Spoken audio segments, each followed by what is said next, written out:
the final goal is to eradicate humanity as we know it. Once you understand the final destination, it becomes much easier to look back and identify the psychological conditioning, the biological tampering, the cultural grooming, and the educational prepping that we have been subjected to for decades in preparation to making us accept a post-human future. It takes a lot of physical and psychological abuse to get an intelligent species like ours to agree to its own extinction.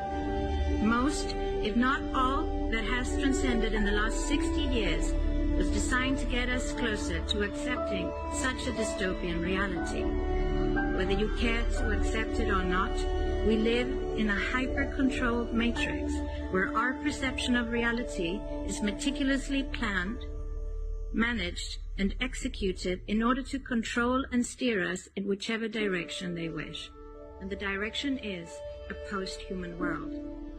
For this, they first needed to destabilize, dehumanize, and demoralize humanity through every means possible.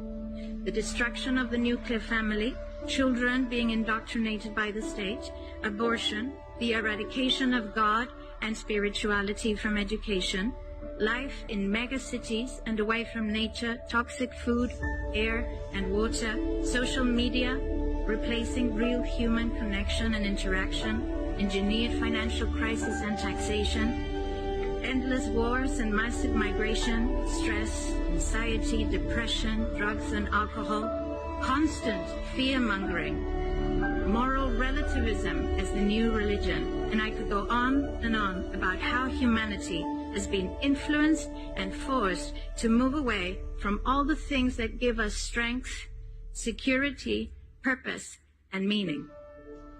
A weak, immoral, disconnected, ignorant, and unhealthy population is an easy target for the next stage, the creation of an entire generation of androgynous beings. Masculinity is under attack psychologically, culturally, and biologically. Women are being replaced in sports, entertainment, and politics by men pretending to be women, and children are being indoctrinated at school to think that gender is a choice.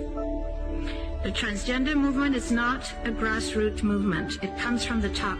It has nothing to do with people's freedom of expression, sexuality, or civil rights. It's an evil psyop with a clear agenda to get us closer to transhumanism by making us question the most fundamental notion of human identity, our gender.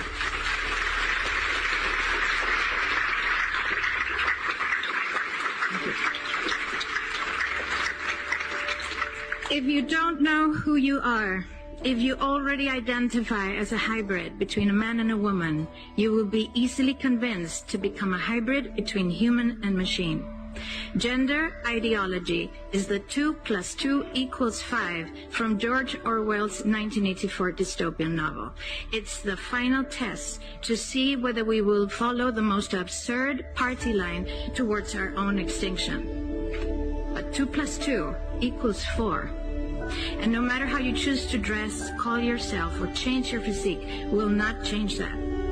The sad reality, though, is that in the gaslighting process to get us closer to a post-human future, they have mentally and physically harmed an increasing number of children and young people.